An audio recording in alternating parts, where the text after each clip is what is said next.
दिल्ली के निर्भया कांड से भड़के गुस्से की आग अभी शांत भी नहीं हुई थी। इसी बीच 200 किलोमीटर दूर मोहब्बत की नगरी आगरा में हुए एक ब्लाइंड मर्डर ने पूरे देश में खलबली मचा दी। यह उस समय का बहुत चर्चित और जघन्य अपराध था। वाकया 9 साल पहले की एक सर्द शाम का है। 15 मार्च 2016 को शाम 7 बजे आगरा के पुलिस कंट्रोल रूम में एक फोन आता है। सूचना ये आई कि दयालबाग केल गांव के पास एक लावारिस अल्टो कार खड़ी हुई है। कार का रंग लाल था। कार काफी समय से वहीं पे खड़ी हुई है। सूचना वायरलेस पे प्रसारित की गई। उस इलाके के बीट सिपाही को यह सूचना मिली तो वो खेल गांव दयालबाग का नाम सुनकर सीधे मौके पर पहुंच गए।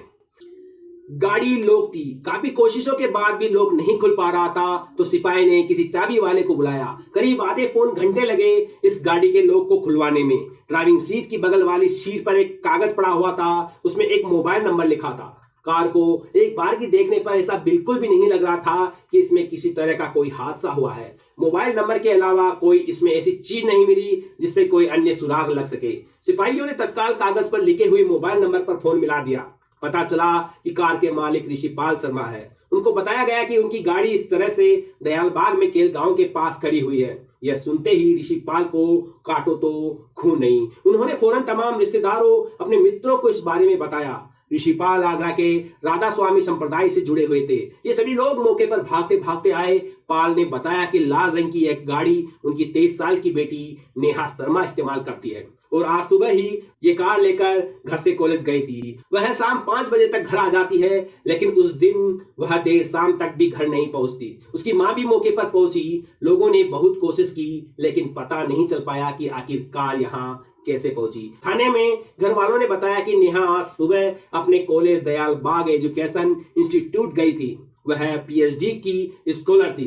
निर्भया कांड के चलते माहौल बहुत खराब हो चुका था। मामले की गंभीरता को देखते हुए आगरा के सारे बड़े पुलिस ऑफिसर मौके पर पहुंच गए। इस बीच मां ने बताया कि शाम 6 बजे से वह नेहा के मोबाइल पर लगभग 50 फोन कर चुकी है, लेकिन फोन कोई उठा नहीं रहा। अभी थोड़ी देर पहले फोन उठा और एक लड़के ने बताया कि नेहा दीदी तो सदर बाजार गई है। अभी माँ कुछ पूछ पाती, तुम्हारे पास नेहा का फोन कैसे आया? नेहा सदर बाजार किस लिए गई है? वह फोन साथ क्यों नहीं लेकर गई? उधर से फोन कट गया। करीब आधे घंटे तक फिर कई बार फोन किया गया पर किसी ने उठाया नहीं। आधे घंटे बाद उसी लड़के ने फोन उठाया और कहा कि आंटी, नेहा दीदी तो मूवी का टिकट लेने के लिए लाइन में खड़ी हुई है, इसलिए उन्होंने अपना मोबाइल मुझे दे दिया है। माँ बार बार पूछती रही कि बेटा तुम कौन हो, नेहा किस मूवी का टिकट ले रही है और कौन से थिएटर में है? उस लड़के ने कोई जवाब नहीं दिया। एक बार फिर फोन कट गया। इसके बाद नेहा की मां ने करीब 20 बार फोन मिलाया पर फोन नहीं उठा और थोड़ी देर बाद स्विच ऑफ हो गया। ये बात पुलिस अधिकारियों को बताई गई। पुलिस अफसर घर वालों से कहते हैं, अगर नेहा का किसी से प्रेम संबंध है तो हमें बताइए। हो सकता है कि वह उसके साथ में मूवी देखने गई हुई हो। किसके साथ आती है, किसके साथ जाती है? आप लोगों को अगर किसी पे शक हो तो हमें बताइए। किससे संबंध थे ये भी बताइए। इस तरह की बातें पूछी जाने लगी। पुलिस ने अलग अलग एंगल से पूछताछ की पर उनको कोई सुराग हाथ नहीं लगा। एक जवान लड़की के इस तरह गायब हो जाने से पूरे पुलिस महकमे में हड़कंप मच गया। घर वालों ने बताया कि नेहा दयालबाग एजुकेशन इंस्टीट्यूट में बायोटेक्नोलॉजी से पीएचडी कर रही थी। पुलिस ने इस इंस्टीट्यूट के रास्ते में पड़ने वाली जगहों पर पूछताछ की। रात में रिसर्च कर लौट रहे कुछ स्टूडेंट से भी बात की। किसी स्टूडेंट ने बताया कि नेहा को आज अंतिम बार नैनो बायोटेक्नोलॉजी लैब की तरफ जाते हुए देखा था। नैनो बायोटेक्नोलॉजी काफी एडवांस कोर्स है। इससे पता चलता है कि इसमें पीएचडी कर रही नेहा पढ़ने में काफी तेज थी। उसने एमएससी के बाद एमफिल किया था। एमफिल के बाद वह नैनो बायोटेक्नोलॉजी में रिसर्च कर रही थी। पुलिस रात में ही माता पिता को लेब लेकर पहुंचती है। लेब बंद कर कॉलेज का स्टाफ जा चुका था। लेब का ताला तोड़ा गया। लेब में जो दिखा उससे सबके होश उड़ गए। नेहा फर्श पर पड़ी हुई थी। पूरे लेब में खून ही खून बिखरा हुआ था। नेहा के मुंह में रुमाल टूसा हुआ था। उसके हाथ पीछे की ओर बंधे हुए थे। उसके शरीर पर 20 जगह काटने के निशान थे। देखकर ऐसा लग रहा था कि मारने वाले ने हर वार के बाद अपना हाथ टिश्यू पेपर से साफ किया होगा। मां वहीं बेहोश होकर गिर गई। बाप भी जमीन पर बैठ गया। इतना खौफनाक मंजर देखकर हर कोई हैरान रह गया, पुलिस वाले भी। लैब में रिसर्च के दौरान इस्तेमाल होने वाला पिपेट का एक छोटा सा टुकड़ा फर्श पर पड़ा था। बाकी का हिस्सा नेहा की पेट में घुसा हुआ था। पिपेट कांच का बना एक लंबा उपकरण होता है जिसकी मदद से रिसर्च स्कॉलर किसी केमिकल की नाप लेते हैं। नेहा की सलवार घुटने के नीचे तक खिसकी हुई थी। देखने में साफ लग रहा था कि या तो उसके साथ बलात्कार हुआ है या फिर उसके साथ में बलात्कार की कोशिश की गई है। लेब में इस तरह एक जवान लड़की की लाश मिलने की खबर पूरे शहर में आग की तरह फैल गई। पुलिस ने मौके से सबूत इकट्ठा करने के बाद लेब को सील कर दिया। नेहा की बॉडी को पोस्टमार्टम के लिए भेज दिया गया। निर्भया कांड को अभी लोग भूले भी नहीं थे। ऐसे में 16 मार्च की सुबह जब ये मर्डर आगरा के अखबारों की सुर्खियां बनने लगा तो लोगों का गुस्सा और भड़क गया। सभी स्कूल कॉलेज के छात्र छात्राएं सड़क पर आ गए। महिलाओं ने, संगठनों ने कई जगह विरोध प्रदर्शन शुरू कर दिए। हत्यारों को पकड़ने और उन्हें कड़ी से कड़ी सजा दिलाने की मांग जोट पकड़ने लगी। नेहा के कत्ल को 3 दिन बीत चुके थे। पुलिस ने नेहा के साथ पढ़ने वाले सभी लोगों की सूची बनाई। नेहा और उसके सभी दोस्तों, चाहे वो लड़का हो या लड़की, सभी के मोबाइल नंबर का सीवीआर यानी कि कॉल डिटेल रिकॉर्ड निकाला गया। कॉलेज कैंपस के भीतर बायोटेक्नोलॉजी डिपार्टमेंट और उसके भीतर मौजूद लैब में रिसर्च स्कॉलर का सब मिलने से पुलिस के पास ज्यादा स्कोप नहीं था कि वो बाहर पूछताछ के लिए भटके। इसलिए पुलिस नेहा के साथ पढ़ने वाले लोगों से पूछताछ पर ही ज्यादा जोर दे रही थी। आईजी जोन और डीआईजी रेंज ने मिलकर पुलिस अफसरों की एक टीम बनाई। आसपास के जिलों से भी क्राइम में रुचि रखने वाले कुछ इंस्पेक्टर्स और सब इंस्पेक्टर्स इस काम में लगाए गए। साथ ही कपड़े में कुछ पुलिसकर्मी कॉलेज कैंपस में भी तैनात किए गए ताकि कुछ सुराग हाथ लग सके। इस बीच नैनो बायोटेक्नोलॉजी डिपार्टमेंट के एक प्रोफेसर ने पुलिस को बताया कि कॉलेज में कंस्ट्रक्शन का काम कर रहे ठेकेदार विशाल शर्मा के कपड़ों पर खून के दाग देखे गए हैं। प्रोफेसर को यह जानकारी विशाल शर्मा के घर के पास रहने वाले बच्चों ने दी थी। डर की वजह से बच्चे पुलिस के पास नहीं गए। दूसरी बात, उन्होंने बताया कि विशाल के साइकिल पर भी खून के धब्बे लगे हुए थे। पुलिस को लगा कि हमारा काम अब हो गया। विशाल शर्मा को उठा लिया गया, थाने में ले जाया गया। वाकई में उसके शर्ट, जूते और साइकिल पर लाल धब्बे लगे हुए थे। इन धब्बों को पानी से धोकर छुड़ाने की कोशिश की गई थी। पुलिस ने पूछताछ शुरू की। उसने बताया कि साहब, हम तो ठेकेदार हैं, हम तमाम इमारतों में पेंटिंग्स का काम करते हैं, ये निशान पेंट के ही है। लेकिन पुलिस कुछ सुनने को तैयार नहीं थी। बहरहाल सीनियर अफसरों के असर के बाद पुलिस ने ठेकेदार के शर्ट, जूते, साइकिल पर मिले धब्बों को जांच के लिए आगरा स्थित फोरेंसिक लैब में भेज दिया गया। 3 दिन बाद रिपोर्ट आई। इसमें यह स्पष्ट हो गया कि ये खून के धब्बे नहीं है, ये कोई रंग है जो हूबहू खून जैसा मैच कर रहा है। विशाल शर्मा को पूछताछ के बाद छोड़ दिया गया। नेहा के कॉलेज का स्टाफ पुलिस जांच में कोई खास सहयोग नहीं कर रहा था। नतीजतन 15 दिन बाद भी पुलिस के हाथ कोई ठोस सबूत नहीं लग पाया था। कॉलेज के लोगों ने पुलिस पर परेशान किए जाने का आरोप लगाया। इलाहाबाद हाईकोर्ट में रिट दाखिल की गई। आरोप यही कि पुलिस सीनियर प्रोफेसरों को, सीनियर कर्मचारियों को बार बार थाने बुलाकर तंग कर रही है पैसों के लिए। अब जब पुलिस पर इस तरह के आरोप लगाए जाते हैं तो पुलिस का काम थोड़ा धीमा पड़ जाता है। कॉलेज का कोई भी प्रोफेसर, कोई भी स्टूडेंट पुलिस के पास आने को तैयार नहीं था। अगर उन्हें पूछताछ के लिए थाने बुलाया जाता था तो उनकी तरफ से फौरन एक याचिका कोर्ट में पड़ जाती थी।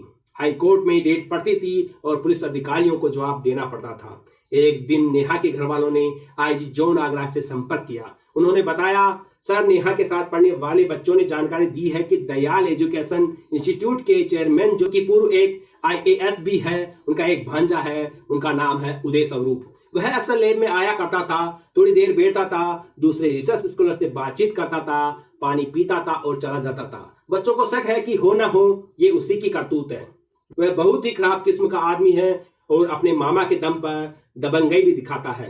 वह कहता है कि इस कैंपस के भीतर हम चाहे जो करें, मेरा कोई कुछ भी नहीं बिगाड़ सकता। शायद इसीलिए बच्चे पुलिस के सामने आकर उसका नाम नहीं ले रहे हैं।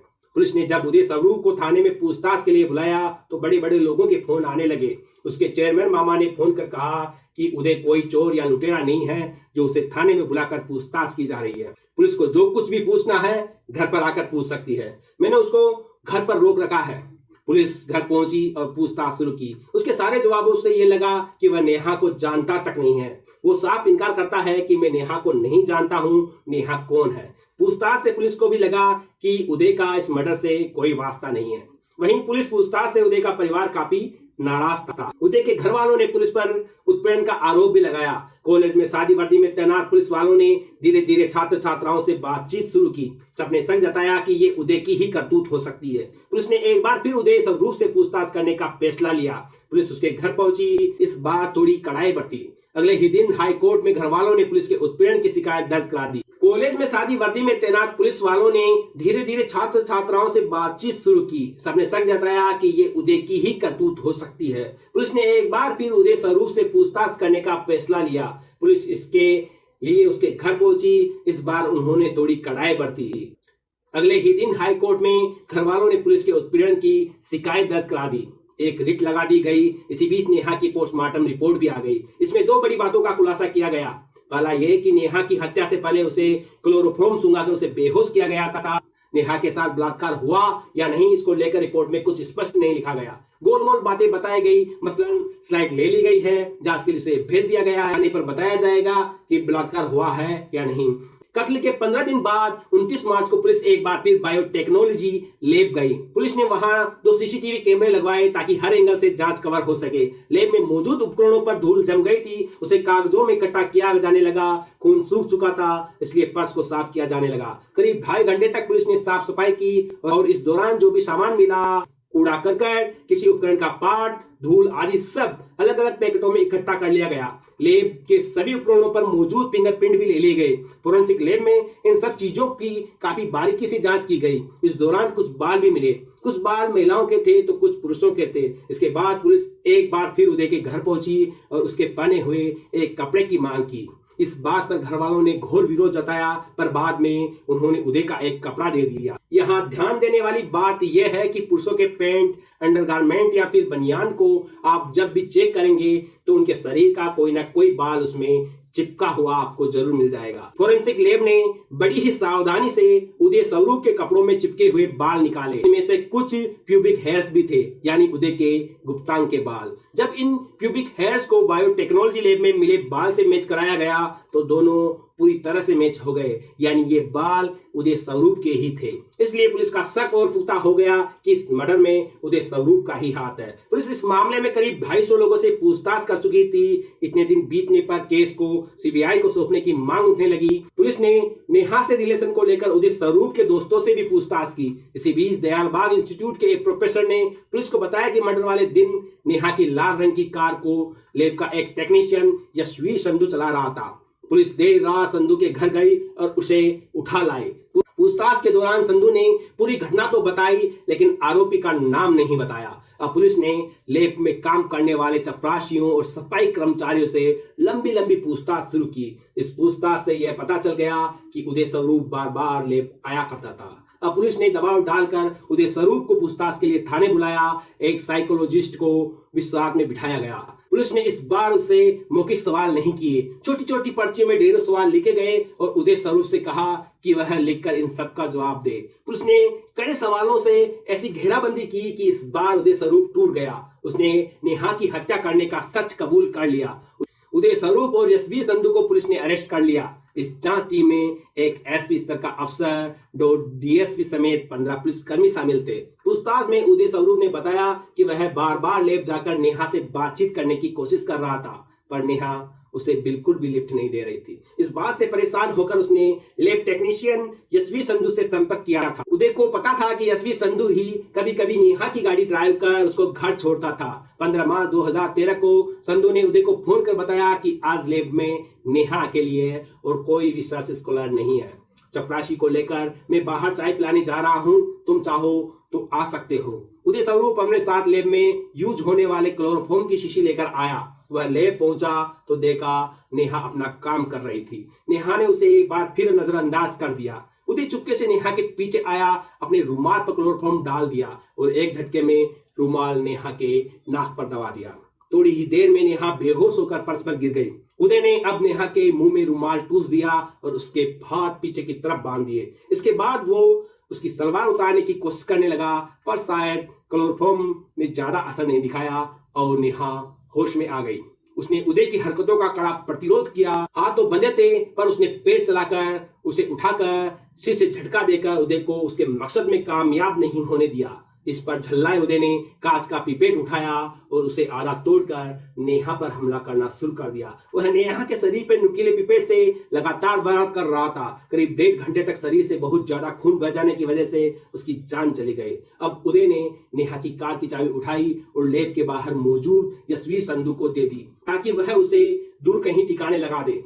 यशवीर ने नेहा की कार को चुपके से दयाल बाग के खेल गांव के पास खड़ी कर दी और वहां से चला आया। इसके बाद चपरासी से लैब में ताला लगवा दिया। इस बीच उदय ने नेहा के लैपटॉप को पूरी तरह से तोड़कर वहीं पास की झाड़ियों में फेंक दिया। मर्डर के 39 दिनों बाद 23 अप्रैल 2013 में इस घटना का खुलासा हुआ और साल 2015 में दोनों आरोपियों के खिलाफ चार्जशीट फाइल हुई। चार्जशीट फाइल करने में पुलिस को इतना समय इसलिए लग गया क्योंकि आरोपियों ने हाईकोर्ट में कई याचिकाएं लगाकर मामले को लटकाने की कोशिश की, लेकिन पुलिस ने हर याचिका का बखूबी जवाब दिया।